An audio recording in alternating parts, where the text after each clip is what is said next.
and certainly look forward to the markup of H.R. 5 tomorrow. In fact, while both bills are important, let me just confine my remarks to H.R. 5. For 25 years in North Texas, I served as a doctor, delivered over 3,000 babies, and handled my share of high-risk births. Because of the nature of my profession, I wasn't immune to being named in a non-meritorious lawsuit. Although those claims were unfounded and eventually dropped, my patients lost something in that transaction, certainly the benefit of my time and care lost because I was away from my practice, defending my livelihood, defending my name.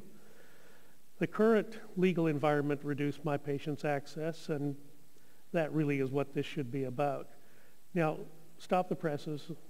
I do agree with President Obama. In one of his statements in the State of the Union address, he said, medical malpractice reform is needed. Mr. President, I agree. In fact, I sent the President a letter immediately after that State of the Union address, and I'm still waiting to hear his response. If the President is reluctant to act, if the President is reluctant to lead on this issue, this committee is only too happy to help. Now, I've often spoken about the successful reforms we've had in Texas. Liability reforms have served as a catalyst to bring doctors to underserved regions, including those that had no access to physicians in the past. Texas is one of the largest and most diverse states in our union. And in fact, I would remind my colleagues that 135 years ago this spring, Texas was its own country. Yet, our reforms have proven successful, and they have produced results across the board.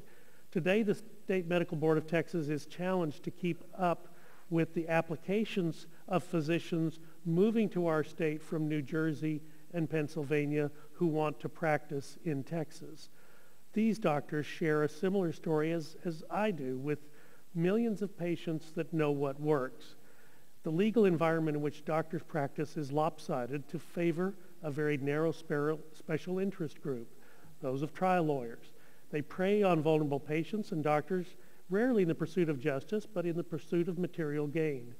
In a country that has the highest quality of care in the world, it should never be easier to sue a doctor than it is to see a doctor. And in Texas, in particular, we have counties that now have OB-GYNs, ER doctors, counties that had not had this type of physician in practice for a long, long time. In this country, we also have national medical insurance. It's called Medicare, it's called Medicaid, it's called S-CHIP. That begs for a national solution. But the bottom line is patients and doctors all across the country do need relief. Today, we put patients first. The House will act.